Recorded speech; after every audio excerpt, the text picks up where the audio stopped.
Please subscribe to our YouTube channel and press the bell icon for the latest updates.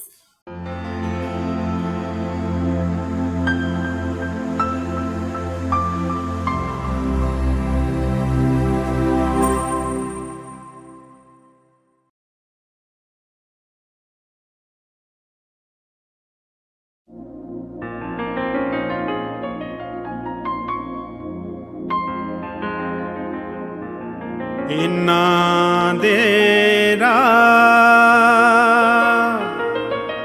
ਅਵਲੜੇ ਨੇ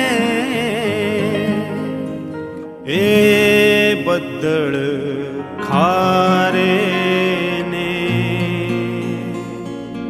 ਧਰਤੀ 'ਚ ਸ਼ਬਦ ਬੀਜਦੇ ਇਹ ਅੰਬਰਾਂ ਦੇ ਸਿਰਨਾਵੇਂ ਨੇ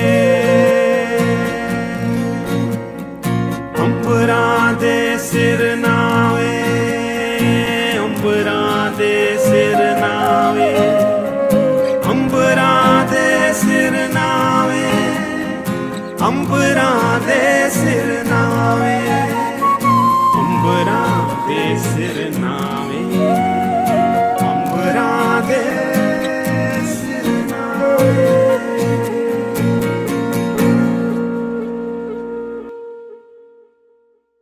ਸਾਡੇ ਪਿਆਰੇ ਦੋਸਤੋ, ਅੰਬਰਾਂ ਦੇ ਸਰਨਾਵੇਂ ਪ੍ਰੋਗਰਾਮ 'ਚ ਅਸੀਂ ਅੱਜ ਫਿਰ ਤੁਹਾਡੇ ਸਾਹਮਣੇ ਹਾਜ਼ਰ ਹਾਂ। ਅੱਜ ਸਾਡੇ ਨਾਲ ਮਲਵਿੰਦਰ ਜੀ ਅੰਮ੍ਰਿਤਸਰ ਤੋਂ ਆਏ ਨੇ। ਉਹਨਾਂ ਦੀਆਂ ਕਵਿਤਾਵਾਂ ਸੁਣਾਂਗੇ, ਉਹਨਾਂ ਨਾਲ ਗੱਲਾਂ ਕਰਾਂਗੇ। ਮਨਦੀਪ ਕੌਰ ਟਾਂਗਰਾ ਦੇ ਸ਼ੋਅ 'ਚ ਆਉਣ ਦਾ, ਤੁਹਾਡਾ ਇੱਥੇ ਸਾਡੇ ਸਟੂਡੀਓ 'ਚ ਆਉਣ ਦਾ ਬਹੁਤ ਬਹੁਤ ਸਵਾਗਤ।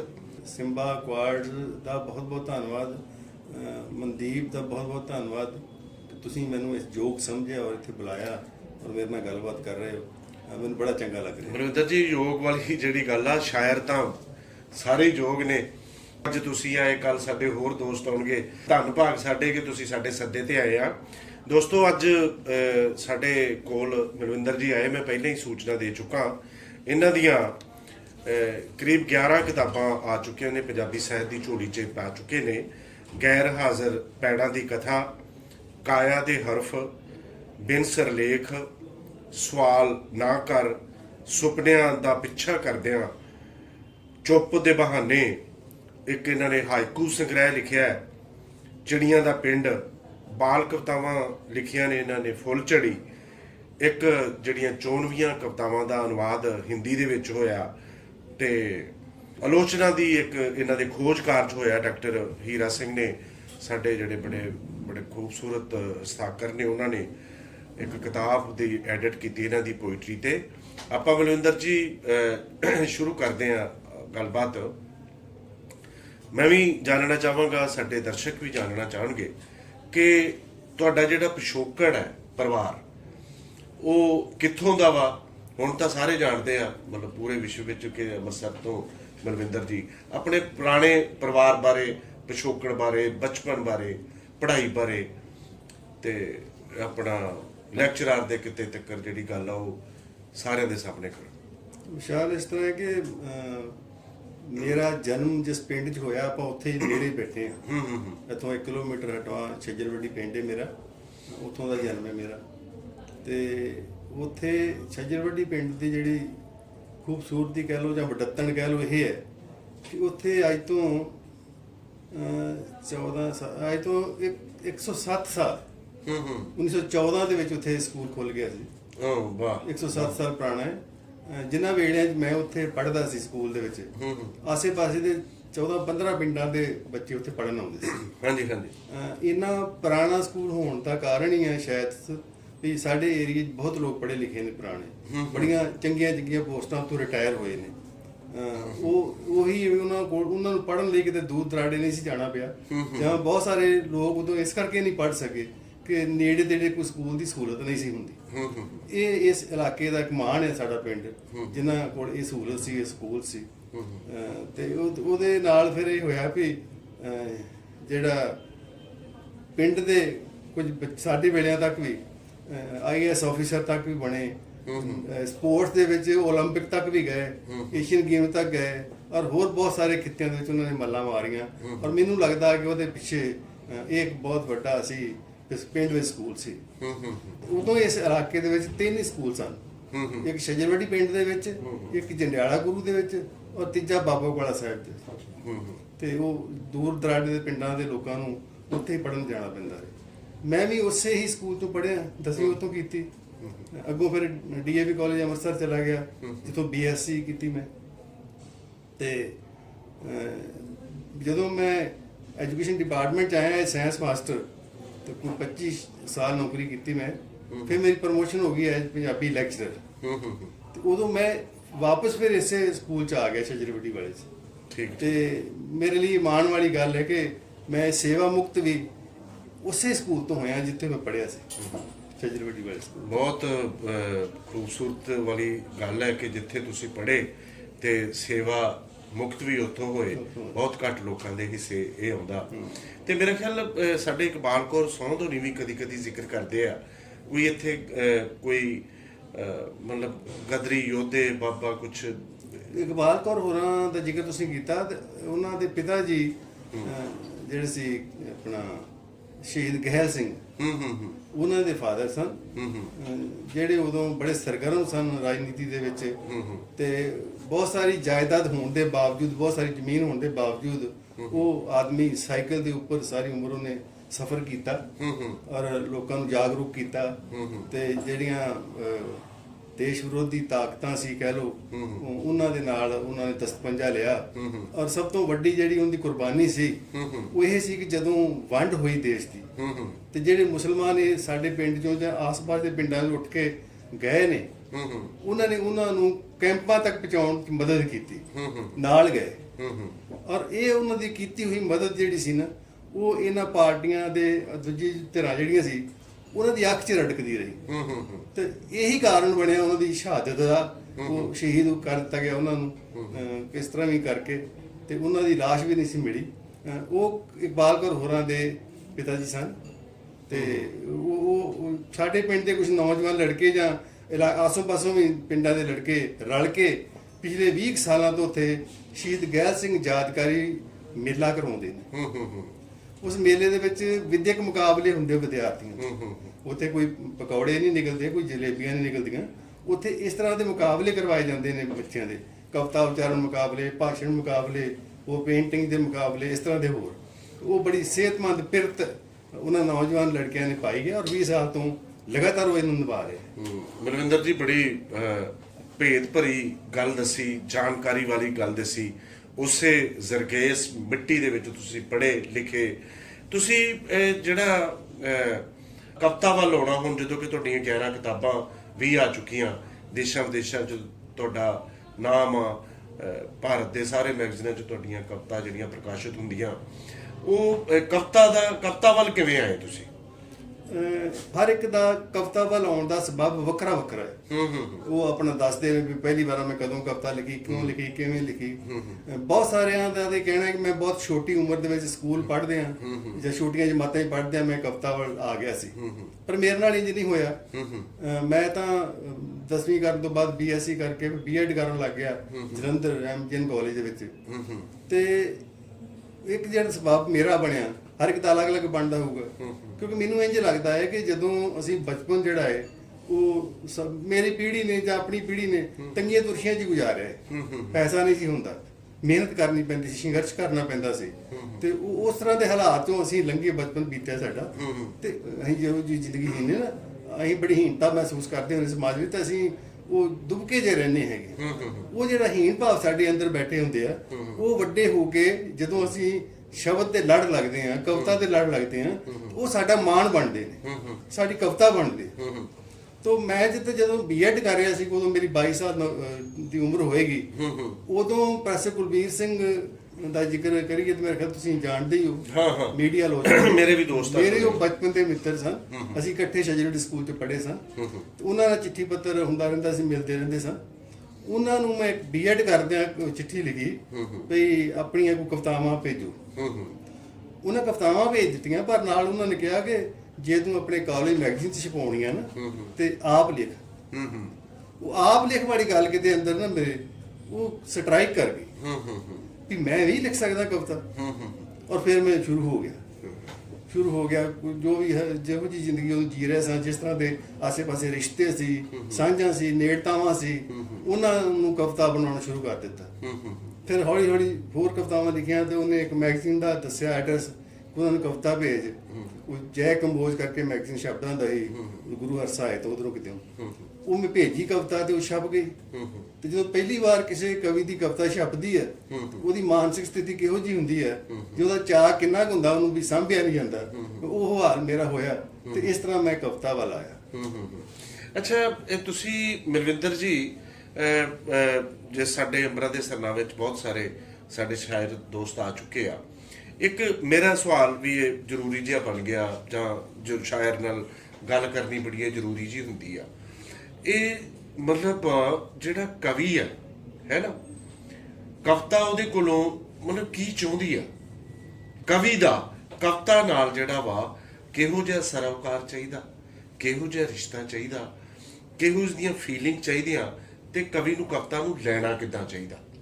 ਤੇ ਜਾਂ ਇਹਦੇ ਨਾਲ ਹੀ ਇੱਕ ਸਵਾਲ ਬਣਦਾ ਕਿ ਕਵਿਤਾ ਦੀ ਆਮਦ ਕਦੋਂ ਹੁੰਦੀ ਆ, ਉਸ ਪ੍ਰੋਸੈਸ ਬਾਰੇ ਗੱਲ, ਉਸ ਰਿਸ਼ਤੇ ਬਾਰੇ ਗੱਲ, ਉਹ ਵਿਸਥਾਰ ਨਾਲ ਮਤਲਬ ਅਸੀਂ ਜਾਣਨਾ ਚਾਹਾਂਗੇ। ਉਹ ਪਹਿਲੀ ਗੱਲ ਤੇ ਇਹ ਹੈ ਕਿ ਕਵਿਤਾ ਲਿਖਣ ਵਾਸਤੇ ਤੁਹਾਡੇ ਕੋਲ ਭਾਸ਼ਾ ਹੋਣੀ ਚਾਹੀਦੀ। ਸਭ ਤੋਂ ਜਿਹੜਾ ਅਸਰਚ ਕਰਨ ਵਾਲੀ ਗੱਲ, ਹੈਰਾਨੀ ਵਾਲੀ ਗੱਲ ਹੈ, ਉਹ ਭਾਸ਼ਾ ਦਾ ਸਾਡੇ ਕੋਲ ਆਉਣਾ ਹੈ। ਹੁਣ ਜੇ ਆਪਾਂ ਵਿਸ਼ਾਲ ਦੀ ਗੱਲ ਕਰੀਏ ਕਿ ਵਿਸ਼ਾਲ ਨੇ ਕਿੰਨੀਆਂ ਜਮਾਤਾਂ ਸਕੂਲ 'ਚ ਪੜ੍ਹੀਆਂ, ਕਿੰਨੀਆਂ ਜਮਾਤਾਂ ਕਾਲਜ ਪੜ੍ਹੀਆਂ, ਯੂਨੀਵਰਸਿਟੀ ਕਿੱਥੇ ਗਿਆ, ਤੇ ਅੱਜ ਉਹਦੇ ਕੋਲ ਭਾਸ਼ਾ ਕਿਹੜੀ ਹੈ। ਜਾਂ ਮੈਂ ਆਪਣੀ ਗੱਲ ਕਰਾਂ ਕਿ ਮੇਰੇ ਕੋਲ ਜਿਹੜੀ ਮੈਂ ਕਵਿਤਾ ਲਿਖਦਾ, ਮੇਰੇ ਕੋਲ ਜਿਹੜੀ ਭਾਸ਼ਾ ਹੈ ਉਹ ਮੇਰੇ ਕੋਲ ਕਿੱਥੋਂ ਆਈ। ਉਹ ਭਾਸ਼ਾ ਮੈਨੂੰ ਕਿਸੇ ਸਕੂਲ ਨੇ ਨਹੀਂ ਸਿਖਾਈ, ਕਿਸੇ ਕਾਲਜ ਨੇ ਨਹੀਂ ਸਿਖਾਈ, ਕਿਸੇ ਅਧਿਆਪਕ ਨੇ ਨਹੀਂ ਸਿਖਾਈ। ਉਸ ਭਾਸ਼ਾ ਦਾ ਸਾਡੇ ਕੋਲ ਆਉਣਾ ਜਿਹੜਾ ਨਾ, ਉਹੀ ਇੱਕ ਕਰਾਮਾਤ ਹੁੰਦੀ ਹੈ। ਔਰ ਉਹੀ ਕਰਾਮਾਤ ਜਿਹੜੀ ਹੈ, ਉਹੀ ਭਾਸ਼ਾ ਸਾਨੂੰ ਕਵਿਤਾ ਤੱਕ ਲੈ ਕੇ ਜਾਂਦੀ ਹੈ। ਇੱਕ ਦੂਜੀ ਗੱਲ, ਜਿਹੜੀ ਕਵਿਤਾ ਹੈ ਉਹ ਸਾਡੇ ਅਨੁਭਵ ਜੋ ਅਸੀਂ ਹੰਢਾ ਰਹੇ ਹੁੰਦੇ ਆ ਉਹਦੇ ਵਿੱਚੋਂ ਨਿਕਲਦੀ ਹੈ। ਸਾਡੇ ਅਹਿਸਾਸ ਜਿਹੜੇ ਹੁੰਦੇ ਉਹ ਕਵਿਤਾ ਬਣਦੇ ਨੇ। ਤੀਜੀ ਗੱਲ ਜਿਹੜੀ ਹੈ, ਆਪਾਂ ਨੂੰ ਪਤਾ ਸ਼ੁਰੂ ਤੋਂ ਲੱਗ ਕੇ ਕਿ ਜਦੋਂ ਕੋਈ ਲਹਿਰ ਚੱਲਦੀ ਹੈ, ਚਾਹੇ ਉਹ ਨੈਕਸਲਾਈਟ ਮੂਵਮੈਂਟ ਸੀ, ਚਾਹੇ ਉਹ ਬਾਅਦ ਦਾ ਜਿਹੜੀ 1984-80 ਦਹਾਕੇ ਵਾਲੀ ਮੂਵਮੈਂਟ ਚੱਲੀ ਉਹ ਸੀ, ਜਾਂ ਫਿਰ ਹੁਣ ਕਿਸਾਨੀ ਸੰਘਰਸ਼ ਵਾਲੀ ਚੱਲੀ ਉਹ, ਜਾਂ ਫਿਰ ਕਰੋਨਾ ਕਾਲ ਲੰਘ ਰਿਹਾ ਚੱਲ ਰਿਹਾ ਅਜੇ ਵੀ ਉਹ ਹੈ। ਇਹ ਬਹੁਤ ਸਾਰੀ ਕਵਿਤਾ ਨੂੰ ਜਨਮ ਦਿੰਦੀਆਂ ਇਹ ਲਹਿਰਾਂ, ਔਰ ਬਹੁਤ ਸਾਰੇ ਨਵੇਂ ਕਵੀਆਂ ਨੂੰ ਵੀ ਜਨਮ ਦਿੰਦੀਆਂ। ਬਹੁਤ ਸਾਰੇ ਨਵੇਂ ਕਵੀ ਪੈਦਾ ਹੁੰਦੇ ਆ ਇਹਨਾਂ ਲਹਿਰਾਂ ਚੋਂ। ਉਹ ਵੱਖਰੀ ਗੱਲ ਹੈ ਕਿ ਉਹਨਾਂ ਚੋਂ ਕੁਝ ਜਿੰਦੇ ਰਹਿੰਦੇ ਆ, ਕੁਝ ਜਿਹੜੇ ਖਤਮ ਹੋ ਜਾਂਦੇ ਵਕਤ ਦੇ ਨਾਲ, ਭੁੱਲ ਭੱਜ ਜਾਂਦੇ ਲੋਕ, ਤੇ ਕੁਝ ਨੇ ਉਹ ਸਮੇਂ ਦੌਰਾਨ, ਉਸ ਲਹਿਰ ਦੌਰਾਨ ਇਸ ਤਰ੍ਹਾਂ ਦੀ ਕਵਿਤਾ ਰਚੀ ਹੁੰਦੀ ਹੈ ਕਿ ਉਹ ਬਾਅਦ ਵਾਲੇ ਸਮੇਂ 'ਚ ਵੀ ਯਾਦ ਰਹਿੰਦਾ। ਉਹਦੀਆਂ ਕਿਤਾਬਾਂ ਛਪਦੀਆਂ ਨੇ, ਉਹ ਲੋਕ ਪੜ੍ਹਦੇ ਨੇ, ਤੇ ਉਹ ਇੱਕ ਉਹ ਅਲੱਗ ਗੱਲ ਹੈ। ਬਾਕੀ ਕਵਿਤਾ ਜਿਹੜੀ ਕੀ ਹੈਗੀ ਹੈ ਕਿ ਕਵਿਤਾ ਦੀਆਂ ਇੰਨੀਆਂ ਪਰਤਾਂ ਨੇ, ਜੇ ਕਵਿਤਾ ਇੰਨੀ ਤਰ੍ਹਾਂ ਦੀ ਹੈ ਭਈ ਬਹੁਤ ਸਾਰੇ ਲੋਕਾਂ ਵਾਸਤੇ ਮੈਂ ਕਵੀ ਨਹੀਂ ਹੋਵਾਂਗਾ। ਬਿਲਕੁਲ ਬਿਲਕੁਲ ਸਹੀ, ਉਹਨਾਂ ਵਾਸਤੇ ਮੈਂ ਕਵੀ ਨਹੀਂ ਹੋਵਾਂਗਾ। ਠੀਕ ਹੈ ਨਾ, ਮੇਰੇ ਮਨ 'ਚ ਕੁਝ ਹੋਏਗਾ, ਕੁਝ ਲੋਕ ਜਿਹੜੇ ਵਿਚਾਰੇ ਕੀ ਲਿਖ ਰਹੇ, ਮੈਨੂੰ ਲੱਗੂ ਇਹ ਕਵੀ ਨਹੀਂ ਹੈ, ਕਵਿਤਾ ਨਹੀਂ ਹੈ। ਉਹ ਇਸ ਕਰਕੇ ਉਹਦਾ ਕਾਰਨ ਇਹ ਆ ਕਿ ਹਰ ਕਵੀ ਜੋ ਵੀ ਲਿਖ ਰਿਹਾ, ਜੋ ਵੀ ਕਵਿਤਾ ਲਿਖ ਰਿਹਾ, ਉਹ ਉਹਦੀ ਕਵਿਤਾ ਹੀ ਹੈ, ਉਹਦੇ ਪਾਠਕ ਅਲੱਗ ਨੇ। ਮੇਰੀ ਕਵਿਤਾ ਦੇ ਪਾਠਕ ਅਲੱਗ ਨੇ, ਵਿਸ਼ਾਲ ਦੀ ਕਵਿਤਾ ਦੇ ਪਾਠਕ ਅਲੱਗ ਨੇ, ਬਾਕੀਆਂ ਦੀ ਕਵਿਤਾ ਇੰਜ ਨਹੀਂ ਹੈ ਕਿ ਜੋ ਕੁਝ ਅਸੀਂ ਲਿਖ ਰਹੇ ਹਾਂ, ਸਾਹਿਤ ਰਚ ਰਹੇ ਹਾਂ, ਉਹਦਾ ਕੋਈ ਪਾਠਕ ਨਹੀਂ ਹੈ। ਹਾਂ, ਜੇ ਉਹ ਇੱਥੇ ਸਾਡੇ ਕੋਲ ਇਗਨੋਰ ਹੋ ਰਹੀ ਹੈ, ਕਿਤੇ ਉਹ ਸਵੀਕਾਰ ਵੀ ਹੋ ਰਹੀ ਹੈ। ਸਵੀਕਾਰ, ਬਿਲਕੁਲ ਬਲਵਿੰਦਰ ਜੀ ਸਹੀ ਗੱਲ। ਸਵੀਕਾਰ ਇਸ ਕਰਕੇ ਇਹ ਹੈ ਵੀ ਮੈਂ ਤਾਂ ਇਹ ਕਹਿਣਾ ਹੁੰਦਾ ਕਿ ਅੱਜ ਕੱਲ੍ਹ ਜਦੋਂ ਅਸੀਂ ਦੇਖਦੇ ਹਾਂ ਨਾ, ਨਵੀਂ ਪੀੜ੍ਹੀ, ਨਵੇਂ ਬੱਚੇ ਕਵਿਤਾ ਵੱਲ ਆ ਰਹੇ ਆ, ਕਵਿਤਾ ਲਿਖ ਰਹੇ ਆ, ਵੱਖਰੀ ਤਰ੍ਹਾਂ ਦੀ ਕਵਿਤਾ ਲਿਖ ਰਹੇ ਆ, ਤੇ ਚੰਗਾ ਲੱਗਦਾ ਹੈ। ਚੰਗਾ ਲੱਗਦਾ ਹੈ। ਇਹ ਕਵੀ ਦਾ ਸਮਾਜ ਪ੍ਰਤੀ ਮਤਲਬ ਕੀ ਜ਼ਿੰਮੇਵਾਰੀ ਬਣਦੀ ਹੈ? ਦੋ ਤਿੰਨ ਗੱਲਾਂ। ਹਾਂ। ਇੱਕ ਤੇ ਮਿੱਥ ਕੇ ਚੱਲੋ ਵੀ ਕਵਿਤਾ ਸਮਾਜ ਦਾ ਕੋਈ ਸੁਧਾਰ ਵੀ ਕਰ ਸਕਦੀ ਹੈ, ਕੋਈ ਕਰ ਰਹੀ ਹੈ ਇੰਜ ਦਾ, ਕੋਈ ਇਹਦਾ ਰੋਲ ਹੈ ਕਿ ਸਮਾਜਿਕ ਤਬਦੀਲੀ ਦੇ ਵਿੱਚ ਇਹਦਾ ਕੋਈ ਭੂਮਿਕਾ ਦੀ ਹੋਵੇ। ਉਹਦੇ ਵਾਸਤੇ ਜਦੋਂ ਅਸੀਂ ਵਿਸ਼ਵ ਦੀ ਕਵਿਤਾ ਵੱਲ ਜਾਂਦੇ ਹਾਂ, ਦੇਖਦੇ ਹਾਂ, ਤੇ ਜਿਹੜੀ ਇਨਕਲਾਬੀ ਸਵਰ ਵਾਲੀ ਕਵਿਤਾ, ਰਾਜਨੀਤਿਕ ਕਵਿਤਾ ਲਿਖੀ ਗਈ ਹੈ, ਤੇ ਉਹਨਾਂ ਨੇ ਕਿਤੇ ਨਾ ਕਿਤੇ ਕੋਈ ਲਹਿਰਾਂ ਦੇ ਵਿੱਚ ਆਪਣੀ ਭੂਮਿਕਾ ਨਿਭਾਈ ਵੀ ਹੈ, ਅਸਰ ਹੋਇਆ ਵੀ ਹੈ। ਦੂਜੀ ਗੱਲ ਇਹ ਹੈ ਵੀ ਕੁਝ ਕਵੀ ਇਹ ਕਹਿੰਦੇ ਆ ਜਿਸ ਤਰ੍ਹਾਂ ਇੱਥੇ ਮੇਰੇ ਖਿਆਲ ਬੀਬੀ ਹੋਰਾਂ ਨੇ ਇਹ ਗੱਲ ਕਹੀ ਸੀ ਕਿ ਮੈਂ ਤੇ ਮੁਹੱਬਤ ਦਾ ਕਵੀ ਹਾਂ, ਜਾਂ ਆਪਣੇ ਪਰਵਿੰਦਰ ਸੋਢੀ ਹੋਰੀ ਨੇ ਉਹ ਕੁਦਰਤ ਦੀ ਪਿਆਰ ਦੀ ਕਵਿਤਾ ਲਿਖਦੇ ਨੇ, ਠੀਕ ਹੈ ਨਾ। ਉਹ ਉਸ ਕਵਿਤਾ ਦਾ ਇੱਕ ਆਪਣਾ ਰੋਲ ਹੈ, ਉਹ ਤੁਹਾਨੂੰ ਚੈਨ ਦਿੰਦੀ, ਤੁਹਾਨੂੰ ਸੁੱਖ ਦਿੰਦੀ ਹੈ, ਤੁਹਾਨੂੰ ਚੰਗਾ ਲੱਗਦਾ ਉਹਨੂੰ ਪੜ੍ਹ ਕੇ, ਉਹ ਹੈ। ਪਰ ਜੇ ਉਹਦੀ ਅਸੀਂ ਕਿਤੇ ਸਮਾਜਿਕ ਵਰਤਾਰਿਆਂ ਦੇ ਵਿੱਚ ਭੂਮਿਕਾ ਵੇਖੀਏ ਤੇ ਫਿਰ ਅਸੀਂ ਕਹਾਂਗੇ ਵੀ ਨਹੀਂ, ਇਹਦੀ ਕੋਈ ਭੂਮਿਕਾ ਨਹੀਂ। ਇਸ ਕਰਕੇ ਇਹ ਅਲੱਗ-ਅਲੱਗ ਤਰ੍ਹਾਂ ਦੀ ਕਵਿਤਾ ਹੈ, ਔਰ ਇਹ ਕਵਿਤਾ ਨੂੰ ਅਸੀਂ ਇਹ ਕਹਿ ਕੇ ਨਹੀਂ ਕਰ ਸਕਦੇ, ਨਿੰਦ ਨਹੀਂ ਸਕਦੇ ਵੀ ਇਹ ਕਵਿਤਾ ਜਿਹੜੀ ਇਹ ਮੁਹੱਬਤ ਦੀ ਕਵਿਤਾ, ਇਹਦਾ ਕੋਈ ਭੂਮਿਕਾ ਨਹੀਂ ਹੈਗੀ। ਹਾਂ, ਕਵਿਤਾ ਰਾਜਨੀਤਿਕ ਕਵਿਤਾ ਲਿਖਣ ਲੱਗਿਆ ਥੋੜੀ ਜਿਹੀ ਸੁਰ ਉੱਚੀ ਹੋ ਜਾਂਦੀ ਹੈ, ਥੋੜਾ ਜਿਹਾ ਡਰ ਹੁੰਦਾ ਕਿ ਨਾਰਾ ਨਾ ਬਣ ਜਾਵੇ, ਤੇ ਉਸ ਤਰ੍ਹਾਂ ਦੀ ਕਵਿਤਾ ਲਿਖ ਰਹੇ ਲੋਕ, ਸਵੀਕਾਰ ਹੋ ਰਹੀ ਹੈ, ਔਰ ਬਹੁਤ ਸਾਰੇ ਲੋਕ ਜਿਹੜੇ ਉਹ ਤੋਂ ਪ੍ਰਭਾਵਿਤ ਹੋ ਕੇ ਕਵਿਤਾ ਲਿਖਣ ਦੀ ਕੋਸ਼ਿਸ਼ ਕਰਦੇ, ਕਵਿਤਾ ਨਾਲ ਜੁੜਦੇ। ਨਹੀਂ, ਮੈਂ ਤੁਹਾਡੀ ਗੱਲ ਨਾਲ ਬਿਲਕੁਲ ਸਹਿਮਤ ਹਾਂ ਤੇ ਮੈਂ ਉਹਨੂੰ ਗੱਲ ਨੂੰ ਆਪਣੇ ਵੱਲੋਂ ਪੂਰੀਆਂ ਵੀ ਕਰਦਾ ਵੀ ਕਵੀ ਨੂੰ ਮਤਲਬ ਅਚੇਤ ਸੁਚੇਤ ਦੇ ਤੌਰ ਤੇ ਸਮਾਜ ਦੇ ਵਿੱਚ ਜੋ ਵਾਪਰ ਰਿਹਾ, ਜੋ ਵਿਸ਼ਵ ਦੇ ਵਿੱਚ ਵਾਪਰ ਰਿਹਾ, ਉਹਨੂੰ ਵਾਚਣਾ ਵੀ ਚਾਹੀਦਾ, ਪੜ੍ਹਨਾ ਵੀ ਚਾਹੀਦਾ। ਜੇ ਆਪਾਂ ਮਨਵਿੰਦਰ ਜੀ ਕੋਈ ਇਹ ਨਹੀਂ ਆ ਵੀ ਆਪਾਂ ਕੁਝ ਮਿੱਥ ਕੇ ਗੱਲਾਂ ਕਰ ਰਹੇ ਆ, ਜੇ ਪਾਬਲੋ ਨਰੂਦਾ ਵਰਗੇ ਸ਼ਾਇਰ ਜਾਂ ਨਾਜ਼ਮ ਹਿਕਮਤ ਵਰਗੇ ਜਾਂ ਸੰਤ ਰਾਮ ਉਦਾਸੀ ਵਰਗੇ ਜਾਂ ਪਾਸ਼ ਉਧਰਲੀਆਂ ਭਾਸ਼ਾਵਾਂ ਦੇ ਵਿਸ਼ਵ ਭਾਸ਼ਾਵਾਂ ਦੇ ਸਾਡੇ ਆ ਰਹੇ ਆ, ਤੇ ਪਾਸ਼ ਵਰਗੇ ਕਵੀ ਜੇ ਉਧਰ ਜਾ ਰਹੇ ਆ, ਤੇ ਜ਼ਰੂਰ ਉਹਨਾਂ ਦੇ ਕੁਝ ਵੱਖਰੇ ਮਾਇਨੇ ਰਹੇ ਹੋਣਗੇ, ਤਾਂ ਹੀ ਉਹ ਮਤਲਬ ਜਾਣੇ ਜਾਂਦੇ ਆ ਦੁਨੀਆ ਦੇ ਵਿੱਚ। ਬਹੁਤ ਸਾਰਾ ਸਾਹਿਤ ਆਪਾਂ ਜਿਹੜਾ ਵਿਦੇਸ਼ਾਂ ਦਾ ਪੜ੍ਹਦੇ ਆ, ਆਪਾਂ ਕਬੂਲ ਵੀ ਕਰਦੇ, ਔਰ ਮੈਗਜ਼ੀਨ ਜਿਹੜੇ ਹੈਗੇ ਨੇ, ਮਤਲਬ ਜਿਹੜੇ ਵੀ ਮੈਗਜ਼ੀਨ ਪੰਜਾਬੀ 'ਚ ਨਿਕਲਦੇ ਆ, ਉਹਦੇ ਅਨੁਵਾਦ ਜਿਹੜੇ ਸਾਡੇ ਕੋਲ ਪਹੁੰਚਦਾ, ਸਾਨੂੰ ਪੜ੍ਹ ਕੇ ਬੜਾ ਮਜ਼ਾ ਆਉਂਦਾ, ਸਾਨੂੰ ਵਧੀਆ ਲੱਗਦਾ, ਅਸੀਂ ਅਨੁਵਾਦ ਵਾਲੀਆਂ ਕਿਤਾਬਾਂ ਵੱਲ ਖਿੱਚੇ ਜਾਂਦੇ ਆ। ਇਦਾਂ ਹੀ ਸਾਡੇ ਜਿੱਦਾਂ ਬਹੁਤ ਸਾਰਾ ਸਾਹਿਤ ਜਿਹੜਾ ਪੰਜਾਬੀ ਦਾ ਵੀ ਹੋਰਨਾਂ ਭਾਸ਼ਾਵਾਂ 'ਚ ਵੀ ਅਨੁਵਾਦ ਹੋਇਆ, ਖੇਤਰੀ ਭਾਸ਼ਾਵਾਂ 'ਚ ਅਨੁਵਾਦ ਹੋਇਆ, ਵਿਸ਼ਵ ਦੀਆਂ ਭਾਸ਼ਾਵਾਂ 'ਚ ਸਾਡੇ ਖੁਸ਼ਵੰਤ ਸਿੰਘ ਹੋਣੀ ਕਿੰਨੀਆਂ ਭਾਸ਼ਾਵਾਂ 'ਚ ਗਏ ਆ। ਤੇ ਮੈਨੂੰ ਲੱਗਦਾ ਹੈ ਵੀ ਇਹ ਗੱਲ ਕਿ ਇਦਾਂ ਹੀ ਲੋਕ ਮਤਲਬ ਸਾਡੇ ਸਾਹਿਤ ਨੂੰ ਵੀ ਬਾਹਰ ਇਦਾਂ ਹੀ ਪੜ੍ਹਦੇ, ਸਾਨੂੰ ਹੋਰ ਵੀ ਕੋਸ਼ਿਸ਼ ਕਰਨੀ ਚਾਹੀਦੀ ਹੈ। ਅੱਛਾ ਮਨਵਿੰਦਰ ਜੀ, ਆਪਾਂ ਅਗਲੀ ਗੱਲ ਕਰਦੇ ਹਾਂ, ਜਿਹੜੀ ਪੰਜਾਬੀ ਕਵਿਤਾ ਵਾ ਇਸ ਵੇਲੇ, ਉਹਨੂੰ ਤੁਸੀਂ ਜੇ ਵਿਸ਼ਵ ਦੇ ਫਰੇਮ ਵਿੱਚ ਬੰਨਣਾ ਹੋਵੇ ਤੇ ਉਹ ਜਿਹੜੀ ਕਵਿਤਾ ਆਪਣੀ ਪੰਜਾਬੀ ਕਵਿਤਾ ਕਿੱਥੇ ਕੁ ਖੜੀ ਹੈ ਇਸ ਵੇਲੇ? ਵਿਸ਼ਵ ਵਾਲਾ ਦ੍ਰਿਸ਼ ਤੇ ਜ਼ਿਆਦਾ ਵੱਡਾ ਹੋ ਜਾਣਾ, ਉਹਦੇ ਵਿੱਚ ਰੱਖ ਕੇ ਜੇ ਅਸੀਂ ਪਰਖਣਾ ਹੋਵੇ ਤੇ ਮੇਰੇ ਖਿਆਲ ਨਹੀਂ, ਸਾਡੀ ਸਮਰੱਥਾ ਹੀ ਨਹੀਂ ਅਸੀਂ ਉਹ ਪਰਖ ਸਕਦੇ। ਅਸੀਂ ਐਡੇ ਵੱਡੇ ਸ਼ਾਇਰ ਜਾਂ ਐਡੇ ਵੱਡੇ ਚਿੰਤਕ ਜਾਂ ਐਡੇ ਵੱਡੇ ਵਿਦਵਾਨ ਨਹੀਂ ਆ ਕਿ ਅਸੀਂ ਉਸ ਪ੍ਰਸੰਗ ਦੇ ਵਿੱਚ ਉਹਦੇ ਬਾਰੇ ਗੱਲ ਕਰ ਸਕੀਏ। ਹਾਂ, ਇਹ ਜ਼ਰੂਰ ਹੈ ਕਿ ਜਿਹੜੀ ਨਵੀਂ ਕਵਿਤਾ ਲਿਖੀ ਜਾ ਰਹੀ, ਨਵੇਂ ਮੁੰਡੇ ਕੁੜੀਆਂ ਜਿਹੜੇ ਇਸ ਪਾਸੇ ਆ ਰਹੇ ਕਵਿਤਾ ਲਿਖ ਰਹੇ, ਉਹ ਇੱਕ ਵੱਖਰੀ ਤਰ੍ਹਾਂ ਦੀ ਕਵਿਤਾ ਲਿਖ ਰਹੇ, ਔਰ ਸਾਨੂੰ ਉਸ ਕਵਿਤਾ ਦਾ ਨੋਟਿਸ ਲੈਣਾ ਚਾਹੀਦਾ। ਉਹ ਵਾਕਈ ਅਲੱਗ ਕਵਿਤਾ ਹੈ, ਕਿਉਂਕਿ ਸਮੇਂ ਦੇ ਨਾਲ ਜਦੋਂ ਬਦਲਦੇ ਸਥਿਤੀਆਂ ਬਦਲਦੀਆਂ ਹੈਗੀਆਂ ਤੇ ਭਾਸ਼ਾ ਵੀ ਬਦਲਦੀ ਹੈ। ਭਾਸ਼ਾ ਬਦਲਦੀ ਤੇ ਤੁਹਾਡੇ ਕੋਲ ਇੱਕ ਨਵੀਂ ਤਰ੍ਹਾਂ ਦੇ ਖਿਆਲ, ਨਵੀਂ ਤਰ੍ਹਾਂ ਦੇ ਵਿਚਾਰ ਵੀ ਆਉਂਦੇ ਆ, ਜਿਹੜੇ ਅੱਜ ਤੋਂ 20 ਸਾਲ ਪਹਿਲਾਂ ਜਾਂ 40 ਸਾਲ ਪਹਿਲਾਂ ਨਹੀਂ ਸਨ। ਅੱਜ ਦੇ ਹਾਲਾਤਾਂ ਵਿੱਚ ਨਵੀਂ ਗੱਲ ਆ ਰਹੀ ਹੁੰਦੀ ਉਹਨਾਂ ਕੋਲ। ਜੇ ਉਹ ਨਵੀਂ ਗੱਲ ਨੂੰ ਫੜਨ ਦੇ ਯੋਗ ਹੋਏ ਆ ਜਾਂ ਉਹ ਲਿਖ ਰਹੇ ਉਹਨੂੰ, ਤੇ ਉਹਦਾ ਸਾਨੂੰ ਸਤਿਕਾਰ ਕਰਨਾ ਚਾਹੀਦਾ। ਔਰ ਉਸ ਹਿਸਾਬ ਨਾਲ ਜੇ ਵੇਖਿਆ ਜਾਵੇ ਤੇ ਮੇਰਾ ਖਿਆਲ ਹੈ ਵੀ ਪੰਜਾਬੀ ਕਵਿਤਾ ਜਾਂ ਹਿੰਦੀ ਕਵਿਤਾ ਜਾਂ ਭਾਰਤੀ ਕਵਿਤਾ ਵਿਦੇਸ਼ੀ ਕਵਿਤਾ ਨਾਲੋਂ ਕਿਤੇ ਵੀ ਪਛਾਣ ਨਹੀਂ ਹੈ। ਤੇ ਬਾਕੀ ਮੈਂ ਜਿਵੇਂ ਸ਼ੁਰੂ 'ਚ ਕਿਹਾ ਕਿ ਅਸੀਂ ਇਸ ਯੋਗ ਵੀ ਨਹੀਂ ਹੈ ਕਿ ਅਸੀਂ ਉਹਨੂੰ ਉਸ ਵਿੱਚ ਰੱਖ ਕੇ ਤਾਂ ਅਸੀਂ ਪਰਖ ਸਕੀਏ ਜਾਂ ਉਹਦੇ ਬਾਰੇ ਕੋਈ ਟਿੱਪਣੀ ਕਰ ਸਕੀਏ। ਮਨਵਿੰਦਰ ਜੀ, ਬਹੁਤ ਤੁਸੀਂ ਇੰਨੀ ਗੱਲ ਕਹਿ ਕੇ ਕਿ ਮੈਂ ਇਸ ਗੱਲ ਦੇ ਯੋਗ ਨਹੀਂ ਆ, ਤੇ ਗੱਲ ਵੀ ਕਰ ਦਿੱਤੀ ਤੁਸੀਂ। ਮਤਲਬ ਸਾਡਾ ਘੱਟੋ ਘੱਟ ਮੇਰਾ ਤਾਂ ਦਿਲ ਬਹੁਤ ਖੁਸ਼ ਹੋਇਆ ਵੀ ਮੈਂ ਇਹਦੇ ਯੋਗ ਨਹੀਂ ਹੈਗਾ ਗੱਲ ਕਰਨ ਦੇ, ਪਰ ਫਿਰ ਵੀ ਤੁਸੀਂ ਬੜੇ ਢੰਗ ਨਾਲ ਮਤਲਬ ਪੰਜਾਬੀ ਕਵਿਤਾ ਨੂੰ ਇੱਕ ਜਗ੍ਹਾ ਤੇ ਰੱਖ ਵੀ ਦਿੱਤਾ, ਵਿਸ਼ਵ ਕਵਿਤਾ ਤੇ ਜਾਂ ਖੇਤਰੀ ਭਾਸ਼ਾਵਾਂ ਤੇ। ਤੁਸੀਂ ਇੱਕ ਗੱਲ ਹੁਣੇ ਕੀਤੀ ਆਪਣੇ ਜਵਾਬ ਦੇ ਵਿੱਚ ਕਿ ਨੋਟਿਸ ਲੈਣਾ ਚਾਹੀਦਾ ਹੈ ਨਾ। ਹੁਣ ਨੋਟਿਸ ਕੌਣ ਲਵੇ? ਦੇਖੋ, ਇਹ ਇੱਕ ਨਵਾਂ ਜਿਹੜਾ ਹੁਣ ਅੱਜ ਦੌਰ ਹੈ ਨਾ ਆਪਣੇ ਕੋਲ, ਇਹ ਸੋਸ਼ਲ ਮੀਡੀਆ ਦਾ ਦੌਰ ਹੈ। ਔਰ ਅੱਜ ਜੋ ਵੀ ਲੋਕ ਲਿਖ ਰਹੇ ਨੇ ਉਹ ਧੜ ਪੋਸਟਾਂ ਪਾ ਰਹੇ, ਸੋਸ਼ਲ ਮੀਡੀਆ ਤੇ ਪਾ ਰਹੇ, ਫੇਸਬੁੱਕ ਤੇ ਪਾ ਰਹੇ, WhatsApp ਤੇ ਪਾ ਰਹੇ, ਉਹ ਪੂਰੀ ਦੁਨੀਆ 'ਚ ਪਹੁੰਚ ਰਿਹਾ। ਆਪਾਂ ਵੀ ਪੜ੍ਹਦੇ ਹਾਂ, ਹੈਨਾ। ਹੁਣ ਉਹਦੇ ਵਿੱਚ ਕੁਝ ਲੋਕ ਇਤਰਾਜ਼ ਕਰਦੇ ਵਿਚਾਰੇ, ਕੀ ਇਹ ਲੋਕਾਂ ਨੇ ਕੰਮ ਫੜਿਆ ਵੀ ਇਹ ਕਵਿਤਾ ਲਿਖੀ ਤੇ ਠਾ ਕਰਕੇ ਉੱਥੇ ਪਾ ਦਿੱਤੀ, ਤੇ 3 ਮਿੰਟਾਂ ਬਾਅਦ ਉਹਦੇ ਲਾਈਕਸ ਆਉਣ ਲੱਗੇ, ਕਮੈਂਟਸ ਆਉਣ ਲੱਗ ਪਏ ਹੈ, ਤੇ ਉਹ ਕਵਿਤਾ ਤੇ ਹੁੰਦੀ ਨਹੀਂ ਕਵਿਤਾ।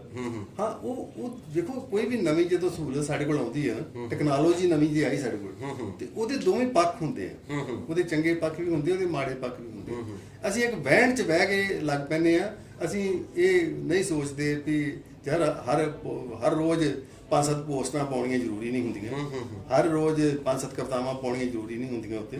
ਤੇ ਆਪਾਂ ਕੋਈ ਰੱਖੀਏ ਥੋੜਾ ਜਿਹਾ ਆਪਣੇ ਆਪ ਦੇ ਉੱਤੇ ਕਾਬੂ ਰੱਖੀਏ ਵੀ ਹਫਤੇ 'ਚ ਇੱਕ ਕਵਿਤਾ ਪਾ ਦਿੱਤੀ ਜਾਂ ਕੁਛ ਇਸ ਤਰ੍ਹਾਂ ਦਾ ਕਰੀਏ। ਤੇ ਉਹ ਜਿਹੜੇ ਉਹਦੇ ਬੁਰੇ ਪ੍ਰਭਾਵ ਨੇ, ਹੁਣ ਬੁਰੇ ਪ੍ਰਭਾਵ ਤੇ ਇਸ ਹੱਦ ਤੱਕ ਵੀ ਹੈ ਕਿ ਅਸੀਂ ਫੇਸਬੁੱਕ ਦੇ ਇੰਨੇ ਕੁ ਹੋ ਗਏ ਆ, ਉਹਦੇ ਕੈਦ ਹੋ ਗਏ ਜਾਂ ਸ਼ਦਾਈ ਹੋ ਗਏ ਆ ਕਿ ਅਸੀਂ ਸਵੇਰੇ ਉੱਠ ਕੇ ਸਭ ਤੋਂ ਪਹਿਲਾਂ ਮੋਬਾਈਲ ਵੇਨੇ ਵੀ ਰਾਤੀ ਜਿਹੜੀ ਪੋਸਟ ਪਾਈ ਸੀ ਕਿੰਨੇ ਕਮੈਂਟ ਆਏ ਉਹਦੇ, ਕਿੰਨਿਆਂ ਨੇ ਲਾਈਕ ਕੀਤਾ ਉਹਨੂੰ। ਅਸੀਂ ਰਾਤ ਸੌਣ ਤੋਂ ਪਹਿਲਾਂ ਫੇਰ ਚੈੱਕ ਕਰਦੇ ਹਾਂ। ਅਸੀਂ 2 ਮਿੰਟ ਇੱਥੇ ਗੱਲਾਂ ਕਰਦੇ ਕਰਦੇ ਸਾਨੂੰ ਵੇਲ ਮਿਲਦੀ ਹੈ ਤੇ ਅਸੀਂ ਸਭ ਤੋਂ ਪਹਿਲਾਂ ਉਹ ਚੈੱਕ ਕਰਦੇ ਹਾਂ ਵੀ ਸਵੇਰੇ ਪੋਸਟ ਪਾਈ ਲਾਈਕ ਵਧੇ ਉਹਦੇ ਕਿ ਨਹੀਂ ਵਧੇ।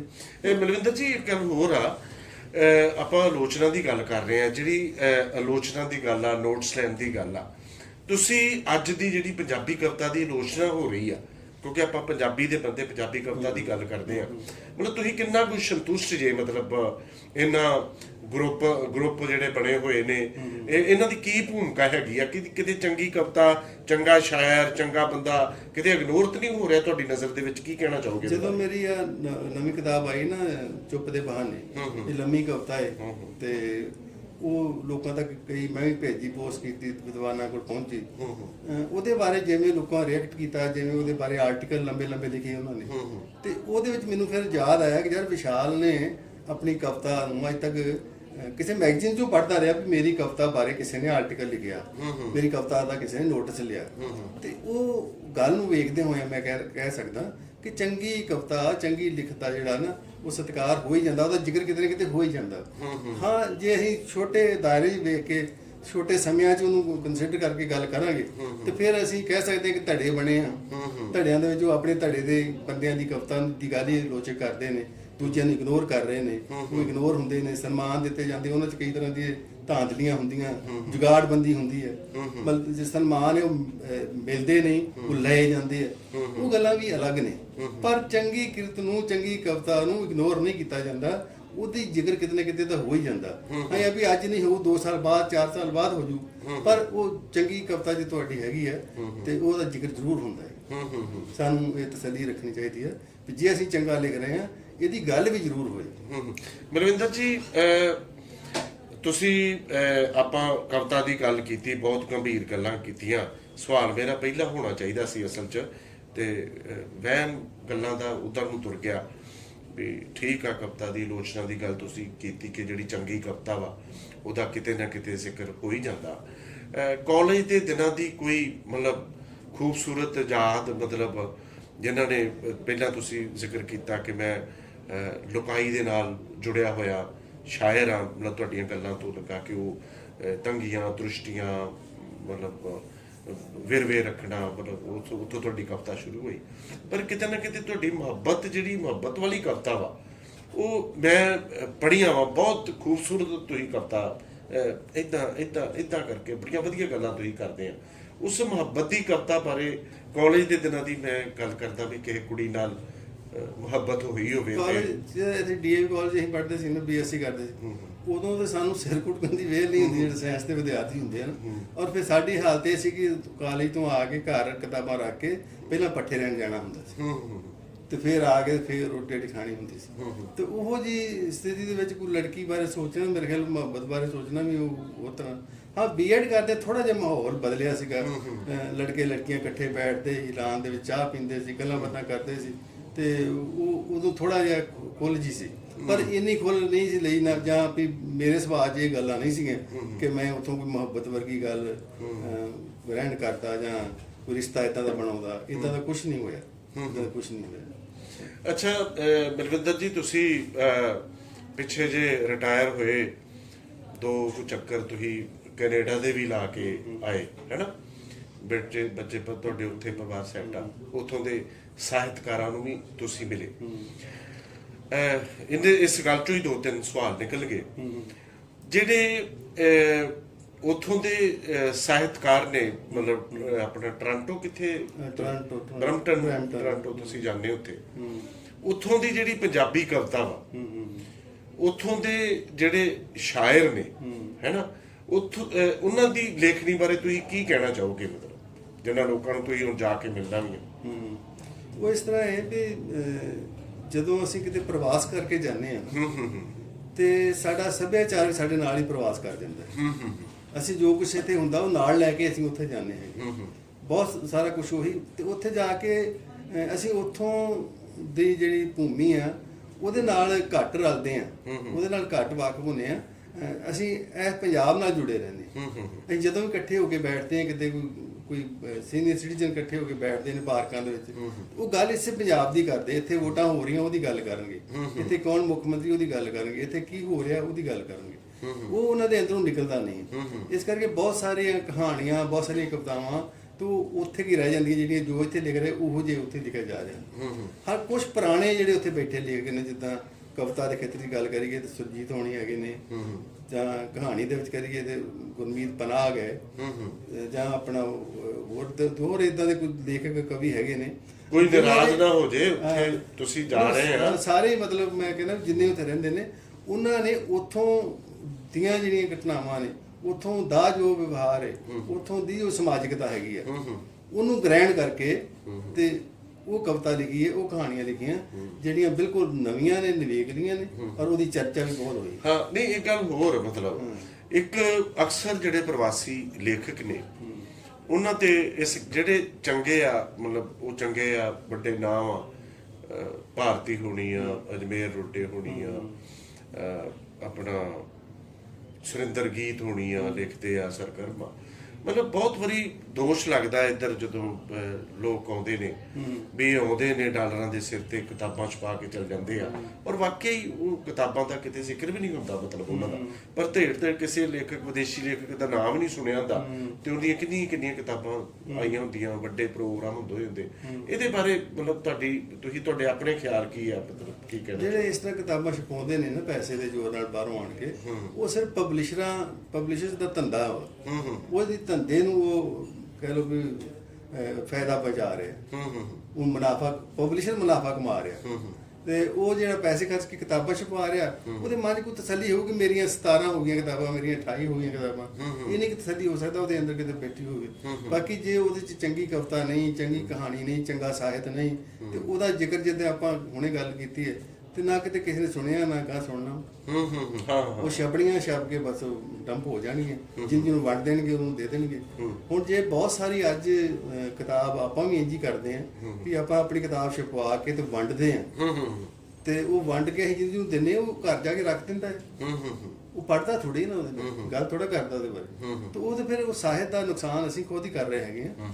ਤੇ ਜਦੋਂ ਪਹਿਲਾਂ ਸੀਗਾ, ਪੁਰਾਣੀ ਗੱਲਾਂ ਕਰਦੇ ਹੁੰਦੇ, ਚੇਤਨ ਨੂੰ ਨਹੀਂ ਦੱਸਦੇ ਹੁੰਦੇ ਸੀ ਕਿ ਅਸੀਂ 1000 ਕਿਤਾਬ ਛਾਪਣੀ ਤੇ ਫਿਰ ਲੋਕਾਂ ਨੂੰ ਭੇਜੀ, ਲੋਕਾਂ ਨੇ ਪੈਸੇ ਭੇਜਣੇ ਸਾਨੂੰ, ਮੈਨੂੰ ਕਿਤਾਬ ਭੇਜੋ, ਅਸੀਂ ਪੋਸਟ ਕਰਨੀ ਆ। ਹੁਣ ਉਹ ਜਿਹੜਾ ਵਾ ਉਹ ਖਤਮ ਹੋ ਗਿਆ। ਹੁਣ ਅਸੀਂ ਕਿਤਾਬ ਦੇ ਕੇ ਆਪਣੀ ਛਪਵਾ ਕੇ ਆਪਣੇ ਪੈਸੇ ਖਰਚ ਕੇ ਤੇ ਜਦੋਂ ਭੇਜ ਦਿੰਦੇ ਲੋਕਾਂ ਨੂੰ ਜਾਂ ਵੰਡ ਦਿੰਦੇ ਆ, ਤੇ ਉਹ ਘਰ ਜਾ ਕੇ ਰੱਖ ਦਿੰਦੇ। ਅੱਛਾ ਨਵਿੰਦਰ ਜੀ, ਸਾਡੇ ਦਰਸ਼ਕ ਵੀ ਸੋਚ ਰਹੇ ਹੋਣਗੇ, ਘੱਟੋ ਘੱਟ ਮੈਂ ਸੋਚ ਰਿਹਾ, ਆਪਾਂ ਇੱਕ ਤੁਹਾਡੀ ਕਵਿਤਾ ਮਤਲਬ ਸਾਂਝੀ ਕਰ ਲਈਏ। ਮੈਂ ਜਿਹੜੀ ਪਹਿਲੀ ਕਿਤਾਬ ਮੇਰੀ ਛਪੀ ਸੀ 11,000 ਪੈੜਾਂ ਦੀ ਕਥਾ, ਪਰਮਿੰਦਰਜੀਤ ਹੋਰਾਂ ਦੀ ਭੂਮਿਕਾ ਲਿਖੀ ਸੀ।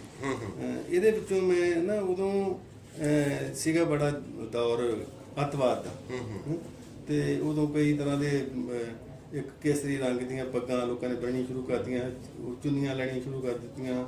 ਉਦੋਂ ਇੱਕ ਮੈਂ ਲਿਖੀ ਸੀ ਕਵਿਤਾ, ਰੰਗ ਤੇ ਸੋਚ, ਵੀ ਆਓ ਫੁੱਲਾਂ ਰੰਗਾਂ ਤੇ ਪੰਛੀਆਂ ਦੀ ਬਾਤ ਪਾਈਏ। ਵਾਹ।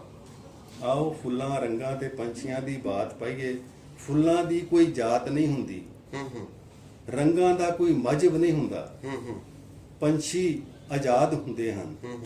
ਆਓ ਬਾਲਾਂ ਦੀ ਬਾਤ ਪਾਈਏ, ਆਓ ਬਾਲਾਂ ਦੀ ਬਾਤ ਪਾਈਏ, ਬਾਲ ਫੁੱਲਾਂ ਜਿਹੇ ਖੂਬਸੂਰਤ, ਰੰਗ ਬਰੰਗੇ, ਪੰਛੀਆਂ ਵਾਂਗ ਆਜ਼ਾਦ। ਉਹ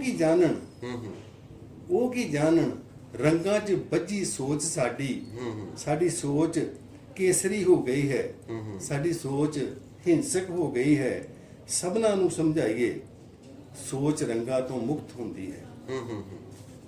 ਰੰਗ ਕਿਸੇ ਮਜ਼ਹਬ ਦਾ ਪਛਾਣ ਚਿੰਨ੍ਹ ਨਹੀਂ ਹੁੰਦੇ, ਫੁੱਲਾਂ ਦੀ ਕੋਈ ਜਾਤ ਨਹੀਂ ਹੁੰਦੀ, ਪੰਛੀ ਆਜ਼ਾਦ ਹੁੰਦੇ ਹਨ।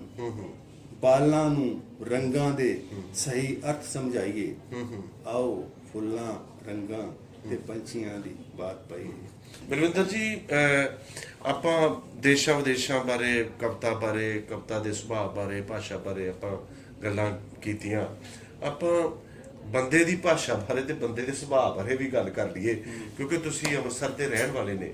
ਇੱਥੇ ਬਹੁਤ ਸਾਰੀਆਂ ਸਹਿਤ ਸਭਾਵਾਂ ਸਰਗਰਮਾਂ, ਤੇ ਇਹਦੇ ਬਾਰੇ ਮਤਲਬ ਕੀ ਕਹਿਣਾ ਚਾਹੋਗੇ? ਜਿੱਥੋਂ ਤੱਕ ਮੈਂ ਸੁਣਿਆ ਵੀ ਕੁਝ ਲੋਕ ਮਤਲਬ ਕਹਿੰਦੇ ਵੀ ਅਸੀਂ ਇਹਦੇ ਪ੍ਰੋਗਰਾਮ ਤੇ ਨਹੀਂ ਜਾਣਾ, ਕੁਝ ਕਹਿੰਦੇ ਇਹਦੇ ਪ੍ਰੋਗਰਾਮ ਤੇ ਨਹੀਂ ਜਾਣਾ, ਕੁਝ ਕਹਿੰਦੇ ਇੱਥੇ ਨਹੀਂ ਜਾਣਾ, ਤੇ ਤੁਸੀਂ ਵੀ ਇੱਕ ਸਹਿਤ ਸਰਗਮ ਅੰਮ੍ਰਿਤਸਰ ਪੰਜਾਬੀ ਦੇ ਸਹਿਤ ਸੰਗਮ ਨਾਂ ਦੀ ਸੰਸਥਾ ਅਸੀਂ ਬਣਾਈ ਹੈ। ਹਾਂ ਹਾਂ, ਉਹਦੇ ਅਸੀਂ ਕੋਈ ਸੀਮਤ ਮੈਂਬਰ ਰੱਖੇ ਆਪਣੇ, ਤੇ ਅਸੀਂ ਮਹੀਨੇ 'ਚ ਇੱਕ ਵਾਰ ਤਕਰੀਬਨ ਕੋਸ਼ਿਸ਼ ਕਰਦੇ ਇਕੱਠੇ ਹੋਈਏ, ਕੋਈ ਸਮਾਗਮ ਰਚਾਈਏ। ਇਸ ਤਰ੍ਹਾਂ ਦੀਆਂ ਬਹੁਤ ਸਾਰੀਆਂ ਸਭਾਵਾਂ ਨੇ ਸ਼ਹਿਰ ਦੇ ਵਿੱਚ, ਆਸੇ-ਪਾਸੇ ਦੇ ਇਲਾਕੇ ਦੇ ਵਿੱਚ। ਚੁਗਾਵੇਂ ਵਾਲੇ ਦੀ ਵੱਖਰੀ ਆਪਣੀ ਹੈਗੀ ਹੈ, ਜੰਡਿਆਲੇ ਵਾਲੇ ਦੀ ਵੱਖਰੀ, ਤਰਨਤਾਰਨ ਵਾਲੇ ਦੀ ਵੱਖਰੀ, ਪੱਟੀ ਵਾਲੇ ਦੀ ਵੱਖਰੀ, ਬਾਗਵਾਲਾ ਵਾਲੇ ਦੀ ਵੱਖਰੀ। ਉਹ ਸਹਿਤ ਸਭਾਵਾਂ ਸਾਰੀਆਂ ਕੰਮ ਕਰ ਰਹੀਆਂ ਨੇ। ਔਰ ਇਹ ਕਿਤੇ ਨਾ ਕਿਤੇ ਆਪਸੀ ਵਿਰੋਧ ਵੀ ਹੁੰਦਾ, ਜਿਵੇਂ ਗੱਲ ਕੀਤੀ ਵੀ ਕੁਝ ਲੋਕਾਂ ਦੇ ਉਹਦੇ ਨਾਲ ਅਸੀਂ ਸਮਾਗਮ 'ਚ ਨਹੀਂ ਜਾਣਾ, ਹੈ ਨਾ, ਇੱਕ ਦੂਜੇ ਨਾਲ ਕਰਦੇ। ਪਰ ਜਦੋਂ ਪਹਿਲਾਂ ਮੈਨੂੰ ਵੀ ਇਹ ਗੱਲ ਸੋਚ ਕੇ ਪਰੇਸ਼ਾਨੀ ਹੁੰਦੀ ਸੀ ਵੀ ਯਾਰ ਇਹ ਕੀ ਗੱਲ ਹੋਈ ਵੀ ਜਦੋਂ ਅਸੀਂ ਸਾਰੇ ਕਵੀ ਹਾਂ, ਸਾਹਿਤਕਾਰ ਹਾਂ, ਲੇਖਕ ਹਾਂ, ਤੇ ਇਕੱਠੇ ਹੋਣੇ ਆ ਤੇ ਇੱਕ ਥਾਂ ਸਾਰੇ ਹੋਈਏ, ਚਾਹੇ ਕਿਸੇ ਵੀ ਸੰਸਥਾ ਦਾ ਉਹ ਸਮਾਗਮ ਹੋਵੇ। ਪਰ ਫਿਰ ਹੌਲੀ ਹੌਲੀ ਪਤਾ ਲੱਗਾ ਵੀ ਅੱਜ ਤੋਂ 50 ਸਾਲ ਪਹਿਲਾਂ ਵੀ ਜਿਹੜਾ ਇਹੀ ਵਰਤਾਰਾ ਸੀ। ਜਿਹੜੇ ਉਸ ਵੇਲੇ ਸਰਗਰਮ ਲੇਖਕ ਸਨ, ਜਿਹੜੇ ਬਾਅਦ 'ਚ ਬਜ਼ੁਰਗ ਹੋ ਗਏ, ਪੂਰੇ ਹੋ ਗਏ, ਚਲੇ ਗਏ ਦੁਨੀਆ ਤੋਂ, ਉਹਨਾਂ ਵੇਲਿਆਂ 'ਚ ਵੀ ਇਹੋ ਕੁਝ ਹੀ ਸੀਗਾ। ਤੇ ਜਦੋਂ ਮੈਂ ਉੱਥੇ ਕੈਨੇਡਾ ਜਾ ਕੇ ਵੇਖਿਆ ਵੀ ਉੱਥੇ ਵੀ ਬਹੁਤ ਸਾਰੀਆਂ ਸਭਾਵਾਂ ਬਣੀਆਂ, ਉਹਨਾਂ ਦੇ ਅਲੱਗ-ਅਲੱਗ ਦਿਨ ਮਿੱਥੇ, ਉਹਨਾਂ ਅਲੱਗ-ਅਲੱਗ ਥਾਵਾਂ ਦੇ ਉੱਤੇ ਉਹ ਸਮਾਗਮ ਕਰਦੇ ਨੇ।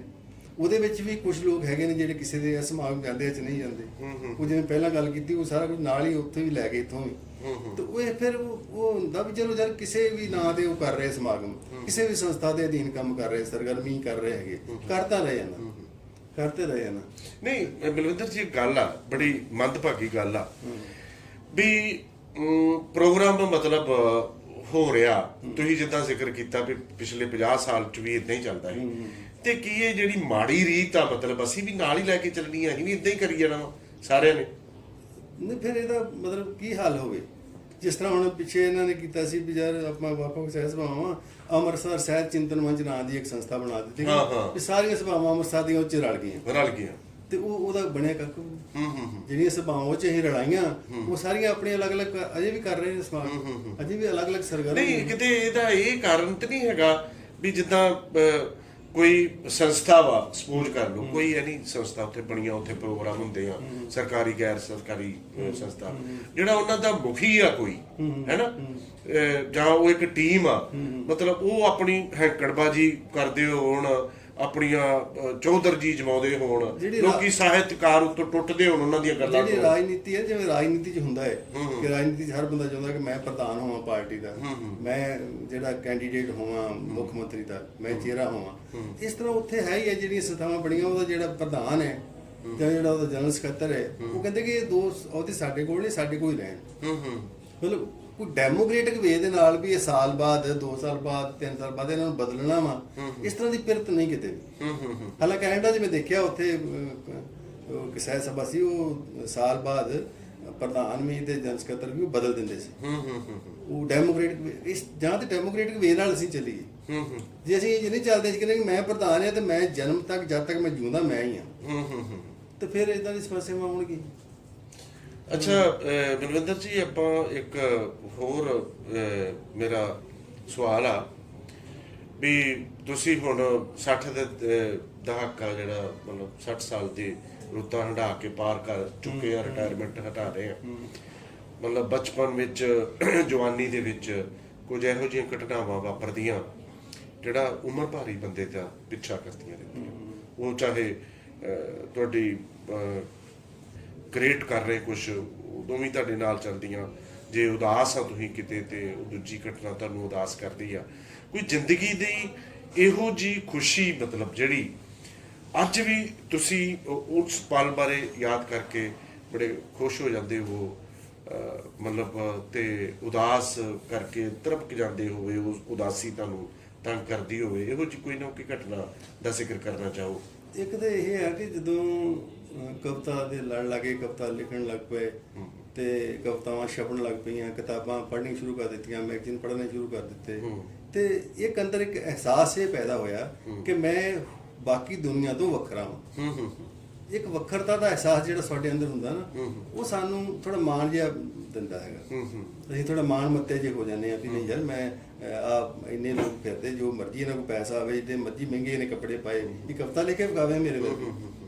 ਹਾਂ, ਉਹ ਇੱਕ ਜਿਹੜਾ ਅਹਿਸਾਸ ਵੱਖਰੇ ਹੋਣ ਦਾ ਸਾਡੇ ਅੰਦਰ ਆਉਂਦਾ ਨਾ, ਸ਼ਬਦ ਦੇ ਲੜ ਲੱਗ ਕੇ, ਕਵਿਤਾ ਦੇ ਲੜ ਲੱਗ ਕੇ, ਸਾਹਿਤ ਦੇ ਲੜ ਲੱਗ ਕੇ, ਉਹੀ ਖੁਸ਼ੀ ਦਿੰਦਾ, ਉਹ ਤਸੱਲੀ ਦਿੰਦਾ ਹੈ ਕਿਸੇ ਵੀ ਮੌਕੇ ਦੇ ਉੱਤੇ। ਬਾਕੀ ਉਮਰ ਦੇ ਨਾਲ, ਜਿਵੇਂ ਗੱਲ ਹੋ ਵੀ 60 ਤੋਂ ਟੱਪ ਗਿਆ ਮੈਂ, ਉਮਰ ਦੇ ਨਾਲ ਤੁਹਾਡੀ ਸੋਚ ਜਿਹੜੀ ਹੈ ਨਾ, ਉਹ ਨੈਗੇਟਿਵ ਹੋਈ ਜਾਂਦੀ ਹੈ। ਤੁਸੀਂ ਬੈਠੇ ਸੋਚੀ ਜਾਂਦੇ ਹੋ, ਗਲਤ ਸੋਚੀ ਜਾਂਦੇ ਹੋ ਆਪਣੇ ਰਿਸ਼ਤਿਆਂ ਬਾਰੇ, ਆਪਣੇ ਦੋਸਤਾਂ ਬਾਰੇ, ਆਪਣੇ ਸੰਬੰਧਾਂ ਬਾਰੇ। ਉਹ ਸੋਚ ਤੋਂ ਨਿਕਲਣ ਵਾਸਤੇ ਤੁਹਾਨੂੰ ਯਤਨ ਕਰਨਾ ਪੈਂਦਾ। ਯਤਨ ਕਰਕੇ ਵੀ ਕਿਸੇ ਵੇਲੇ ਕਾਮਯਾਬ ਹੁੰਦੇ, ਕਿਸੇ ਵੇਲੇ ਨਹੀਂ ਹੁੰਦੇ।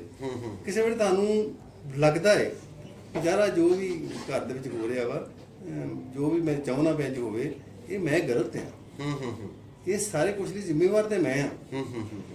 ਪਰ ਇੰਨਾ ਕੁਝ ਕਰਨ ਦੇ ਬਾਵਜੂਦ ਵੀ ਸਾਡੇ ਅੰਦਰ ਕੋਈ ਇਹੋ ਜਿਹੀ ਕਮਜ਼ੋਰੀ ਬੈਠੀ ਹੈ ਕਿ ਅਸੀਂ ਉਹਨੂੰ ਖਤਮ ਨਹੀਂ ਕਰ ਸਕਦੇ। ਅਸੀਂ ਉਹ ਸੋਚਾਂ ਨੂੰ ਆਪਣੇ ਮਗਰੋਂ ਲਾ ਨਹੀਂ ਸਕਦੇ, ਉਹ ਸਾਡੇ ਨਾਲ ਹੀ ਤੁਰਦੀਆਂ ਨੇ। ਅੱਛਾ ਬਲਵਿੰਦਰ ਜੀ, ਫੇਸਬੁੱਕ ਇੱਕ ਮੀਡੀਆ ਵਾ ਤੇ ਪੇਪਰ ਵੀ ਮੀਡੀਆ, ਜਿਹੜੇ ਮੈਗਜ਼ੀਨ, ਸਾਹਿਤਕ ਮੈਗਜ਼ੀਨ ਨਿਕਲਦੇ ਆ। ਫੇਸਬੁੱਕ ਤੇ ਗੱਲ ਤੇ ਹੁੰਦੀ ਆਪਣੇ ਆਪਣੇ ਜਿੱਦਾਂ ਆਪਾਂ ਪਹਿਲਾਂ ਗੱਲ ਕੀਤੀ ਵੀ ਕਵਿਤਾ ਪਾਤੀ, ਉਹਨੇ ਪੜ੍ਹ ਲਈ, ਤੇ ਇੱਕ ਜਿਹੜਾ ਸਾਹਿਤਕ ਪੱਤਰਕਾ ਵਾ ਤੇ ਫੇਸਬੁੱਕ ਜਿਹੜੀ ਹੈਗੀ ਆ, ਵੀ ਕਈ ਕੁਝ ਲੋਕ ਕਹਿੰਦੇ ਵੀ ਚੱਲ ਫੇਸਬੁੱਕ ਤੇ ਗਈ, ਇੰਨੇ ਕਲਿੱਕ ਆਇਆ, ਪੜ੍ਹਿਓ, ਲੋੜ ਹੀ ਨਹੀਂ ਸਮਝਦੇ।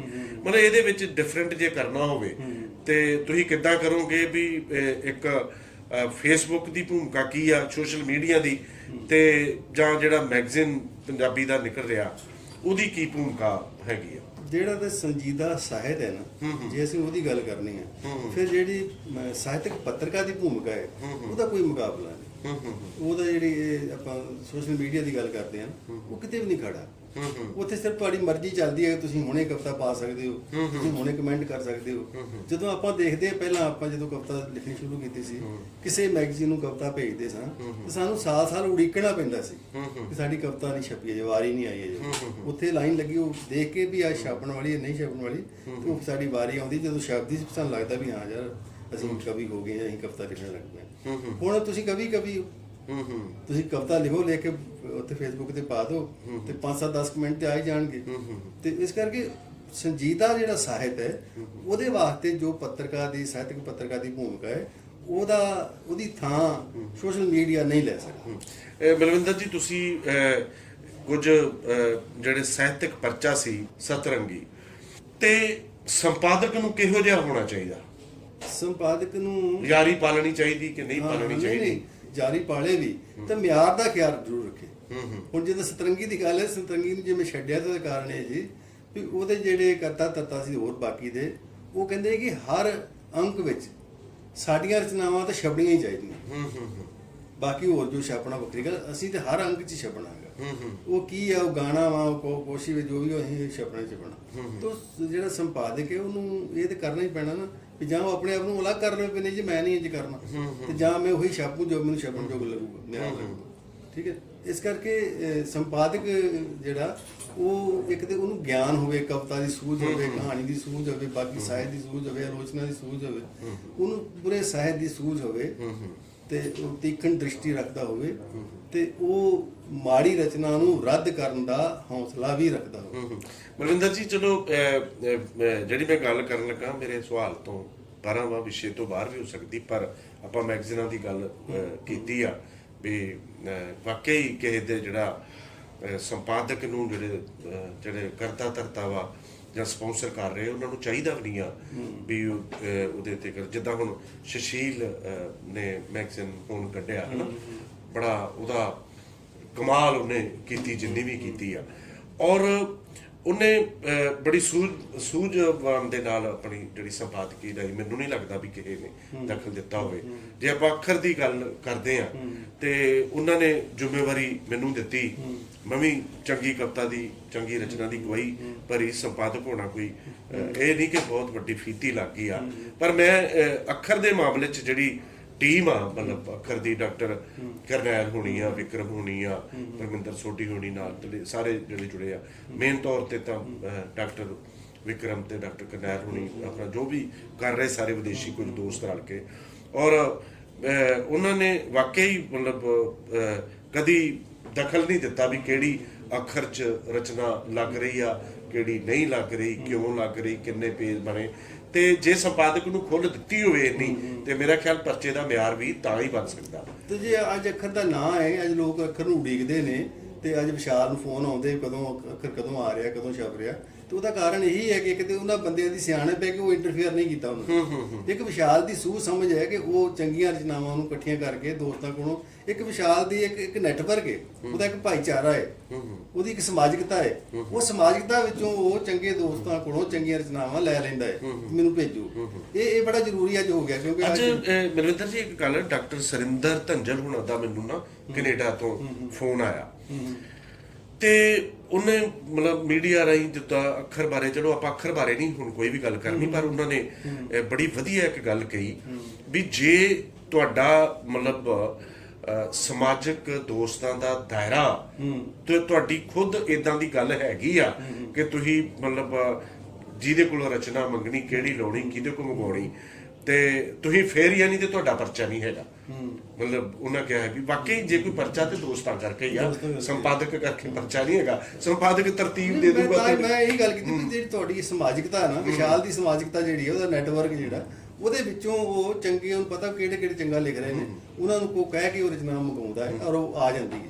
ਅੱਛਾ ਮਨਵਿੰਦਰ ਜੀ, ਆਪਾਂ ਜਾਂਦੇ ਜਾਂਦੇ ਇੱਕ ਗੱਲ ਕਰੀਏ ਹੋਰ ਵੀ ਕਿਸੇ ਵੇਲੇ ਹੁੰਦੀ ਆ ਕਿ ਗੱਲ ਕਰਨੀ ਹੁੰਦੀ, ਕੋਈ ਸੁਨੇਹਾ ਦੇਣਾ ਹੁੰਦਾ, ਤੇ ਮੇਰਾ ਉਸ ਸਵਾਲ ਵੱਲ ਧਿਆਨ ਹੀ ਨਹੀਂ ਜਾਂਦਾ, ਜਾਂ ਜਿਹੜੀ ਗੱਲਾਂ ਕਰਦਿਆਂ ਤੁਹਾਡੇ ਮਨ 'ਚ ਹੋਈ ਹੋ ਵੀ ਇਹ ਸਵਾਲ ਦਾ ਜਵਾਬ ਆ ਦੇਣਾ ਜਿਹੜਾ ਮੈਂ ਪੁੱਛਣਾ ਰਹਿ ਗਿਆ ਹੋਵਾਂ, ਕੋਈ ਇਸ ਤਰ੍ਹਾਂ ਦੀ ਗੱਲ ਤੁਸੀਂ ਕਰਨੀ ਚਾਹੁੰਦੇ ਹੋ? ਕੋਈ ਮੇਰੇ ਖਿਆਲ ਕੋਈ ਵਿਸ਼ਾਲ ਕੋਲੋਂ ਕੋਈ ਸਵਾਲ ਰਹਿ ਨਹੀਂ ਸਕਦਾ, ਤੇ ਰਿਹਾ ਵੀ ਨਹੀਂ ਕੋਈ। ਹਾਂ, ਇੰਨਾ ਜ਼ਰੂਰ ਹੈ, ਮੈਂ ਨਵੇਂ ਦੋਸਤਾਂ ਨੂੰ, ਜਿਹੜੇ ਨਵੇਂ ਸ਼ਬਦ ਨਾਲ, ਕਿਤਾਬਾਂ ਨਾਲ, ਸਾਹਿਤ ਨਾਲ ਜੁੜ ਰਹੇ ਨੇ, ਉਹਨਾਂ ਨੂੰ ਇਹੀ ਹੈ ਵੀ ਤੁਸੀਂ ਜੇ ਲਿਖਣ ਲੱਗ ਪਏ ਤਾਂ ਪੜ੍ਹੋ। ਪੜ੍ਹਨਾ ਬਹੁਤ ਜ਼ਰੂਰੀ ਹੈ, ਚੰਗਾ ਸਾਹਿਤ ਪੜ੍ਹੋ, ਚੰਗਾ ਸਾਹਿਤ ਪੜ੍ਹੋ। ਮੈਂ ਦੱਸਾਂ, ਮੈਂ ਨਾ ਮੇਰੀ ਇੱਕ ਇੱਥੇ ਸਟੂਡੈਂਟ ਸੀ ਜਜਲਵੜੀ ਸਕੂਲ ਦੇ ਵਿੱਚ +1 +2 ਦੀ, ਉਦੋਂ ਇੱਥੇ ਜਿਹੜਾ ਮੈਂ ਤੁਹਾਨੂੰ ਜ਼ਿਕਰ ਕੀਤਾ ਨਾ ਵੀ ਸ਼ਹੀਦ ਗੈਲ ਸਿੰਘ ਯਾਦਗਾਰੀ ਮੇਲਾ ਹੁੰਦਾ, ਉੱਥੇ ਮੈਂ ਉਹਦੇ ਕੋਲ ਕਵਿਤਾ ਦੇ ਵਿੱਚ ਪਾਰਟੀਸਪੇਟ ਕਰਵਾਇਆ। ਉਸ ਲੜਕੀ ਕਵਿਤਾ ਪੜ੍ਹੀ ਉਹਨੇ ਉੱਥੇ, ਔਰ ਉਹਨਾਂ ਦੂਜਾ ਕਿ ਤੀਜਾ ਇਨਾਮ ਮਿਲਿਆ ਉਹਨੂੰ। ਬਾਅਦ 'ਚ ਉਹਨੇ ਮੇਰੇ ਕੋਲ ਕਿਤਾਬਾਂ ਜਿਹੜੀ ਮੇਰੀਆਂ ਉਸ ਲਾਇਬ੍ਰੇਰੀ ਪਈਆਂ, ਜੋ ਲੈ ਕੇ ਤੇ ਉਹ ਪੜ੍ਹੀਆਂ ਕੁੜੀਆਂ, ਤੇ ਹੋਰ ਵੀ ਉਹਨੇ ਕਿਤਾਬਾਂ ਜਾਂ ਮੈਗਜ਼ੀਨ ਦਿੱਤੇ, ਤੇ ਹੁਣ ਉਹ ਵਧੀਆ ਕਵਿਤਾ ਲਿਖਣ ਲੱਗ ਪਈ। ਉਹ ਤੁਹਾਡੇ ਵੀ ਸੰਪਰਕ ਦੇ ਵਿੱਚ ਹੁਣ, ਤੇ ਆਪਣਾ ਉਹਦੀਆਂ ਕਵਿਤਾਵਾਂ ਵੀ ਛਪ ਰਹੀਆਂ। ਉਹਦੀਆਂ ਪਹਿਲੀ ਵਾਰ ਮੈਂ ਏਕਮ ਦੇ ਵਿੱਚ ਕਵਿਤਾਵਾਂ ਨਿੱਕੀਆਂ ਛਪਵਾਈਆਂ ਸੀਗੀਆਂ, ਮੈਂ ਭੇਜੀਆਂ, ਤਾਂ ਉਹ ਅਤਿੰਦਰ ਨੂੰ ਛਾਪ ਦਿੱਤੀਆਂ। ਤੇ ਐਤਕੀ ਜਿਹੜੇ ਨਾਰੀ ਵਿਸ਼ੇਸ਼ ਅੰਕ ਉਹਨਾਂ ਕੱਢਿਆ ਹੈਗਾ ਇੱਕ, ਤੇ ਉਹਦੇ ਵਿੱਚ ਵੀ ਉਹਦੀ ਕਵਿਤਾ ਹੈਗੀ ਹੈ। ਠੀਕ ਤਾਂ ਉਹ ਇਸ ਕਰਕੇ ਉਹ ਜੇ ਤੁਸੀਂ ਆਪਣੀ ਜ਼ਿੰਦਗੀ ਦੇ ਵਿੱਚ ਸਾਹਿਤ ਨਾਲ ਜੁੜੇ ਤੇ ਹੋ, ਤੁਸੀਂ ਤਾਂ ਲਿਖ ਹੀ ਰਹੇ ਹੋ। ਜੇ ਤੁਸੀਂ 2-4 ਲੋਕਾਂ ਨੂੰ ਹੋਰ ਇਸ ਪਾਸੇ ਲਿਆਉਂਦੇ, ਜੋੜਦੇ ਹੋ, ਮੈਨੂੰ ਅੱਜ ਇਹ ਬੜੀ ਖੁਸ਼ੀ ਹੁੰਦੀ ਦੱਸਦੇ ਆ ਕਿ ਨਵੇਂ ਬਹੁਤ ਸਾਰੇ ਮੁੰਡੇ ਕੁੜੀਆਂ ਜਿਹੜੀ ਕਵਿਤਾ ਲਿਖ ਰਹੇ ਨੇ, ਉਹ ਪਰਮਿੰਦਰ ਸੋਢੀ ਤੋਂ ਬੜੇ ਪ੍ਰਭਾਵਿਤ ਨੇ, ਔਰ ਉਸ ਤਰ੍ਹਾਂ ਦੀ ਕਵਿਤਾ ਲਿਖ ਰਹੇ ਹੋ, ਕੋਸ਼ਿਸ਼ ਨਹੀਂ ਕਰ ਰਹੇ, ਲਿਖ ਰਹੇ ਨੇ। ਠੀਕ। ਔਰ ਇਹ ਚੰਗੀ ਗੱਲ ਹੈ ਕਿ ਅਸੀਂ ਲੋਕਾਂ ਨੂੰ ਇਸ ਪਾਸੇ ਲਾ ਰਹੇ, ਇਸ ਪਾਸੇ ਲਿਆ ਰਹੇ। ਜਦੋਂ ਸਾਰੇ ਲੋਕ ਚਿੰਤਤ ਨੇ ਕਿ ਕਿਤਾਬਾਂ ਪੜ੍ਹਨੀਆਂ ਲੋਕਾਂ ਛੱਡ ਦਿੱਤੀਆਂ, ਸਾਹਿਤ ਪੜ੍ਹਨਾ ਛੱਡ ਦਿੱਤਾ, ਬਸ ਟੀਵੀ ਨੇ, ਮੋਬਾਈਲ ਨੇ ਬੇੜਾ ਗਰਕ ਕਰਕੇ ਰੱਖ ਦਿੱਤਾ, ਉਦੋਂ ਜੇ ਤੁਹਾਡੇ ਸੰਪਰਕ 'ਚ ਆ ਕੇ ਕੋਈ ਤੁਹਾਡੇ ਕਹੇ ਤੇ ਜੇ ਤੁਹਾਤੋਂ ਪ੍ਰਭਾਵਿਤ ਹੋ ਕੇ ਸਾਹਿਤ ਨਾਲ ਜੁੜਦਾ ਹੈ, ਇਹ ਬੜੀ ਵੱਡੀ ਗੱਲ ਹੈ। ਮਨਵਿੰਦਰ ਜੀ, ਅੱਜ ਬਹੁਤ ਹੀ ਖੂਬਸੂਰਤ ਗੱਲਾਂ ਹੋਈਆਂ, ਤੇ ਤੁਸੀਂ ਇੱਥੇ ਆਏ ਮਨਦੀਪ ਕੌਰ ਸਿੱਧੂ ਦੇ ਸਟੂਡੀਓ 'ਚ, ਤੁਹਾਡਾ ਬਹੁਤ ਬਹੁਤ ਧੰਨਵਾਦ ਹੈ। ਤੁਹਾਡਾ ਮੇਰੇ ਵੱਲੋਂ ਵੀ ਬਹੁਤ ਬਹੁਤ ਧੰਨਵਾਦ, ਤੁਸੀਂ ਮੈਨੂੰ ਬੁਲਾਇਆ, ਮੇਰੇ ਨਾਲ ਗੱਲਾਂ ਕੀਤੀਆਂ। ਦੋਸਤੋ, ਇਹ ਸਨ ਸਾਡੇ ਬਹੁਤ ਪਿਆਰੇ ਦੋਸਤ ਮਲਵਿੰਦਰ ਜੀ, ਜਿਨ੍ਹਾਂ ਨਾਲ ਆਪਾਂ ਗੱਲਬਾਤ ਕੀਤੀ, ਬਹੁਤ ਖੂਬਸੂਰਤ ਗੱਲਾਂ ਕੀਤੀਆਂ, ਭੇਦ ਭਰੀਆਂ ਕਵਿਤਾ ਬਾਰੇ, ਕਵਿਤਾ ਦੇ ਸਰੋਕਾਰਾਂ ਬਾਰੇ, ਸਮਾਜਿਕ ਸਰੋਕਾਰਾਂ ਬਾਰੇ। ਹੁਣ ਸਾਡੇ ਤਦ ਤੱਕ ਲਈ ਸਾਨੂੰ ਇਜਾਜ਼ਤ ਦਿਓ, ਅਸੀਂ ਫਿਰ ਅੰਬਰਾਂ ਦੇ ਸਰਨਾ ਵਿੱਚ ਕੋਈ ਬੜੀ ਖੂਬਸੂਰਤ ਸ਼ਖਸੀਅਤ ਨੂੰ ਲੈ ਕੇ ਤੁਹਾਡੇ ਸਾਹਮਣੇ ਹੋਵਾਂਗੇ। ਇੱਕ ਵਾਰ ਤੁਹਾਡਾ ਬਹੁਤ ਬਹੁਤ ਧੰਨਵਾਦ।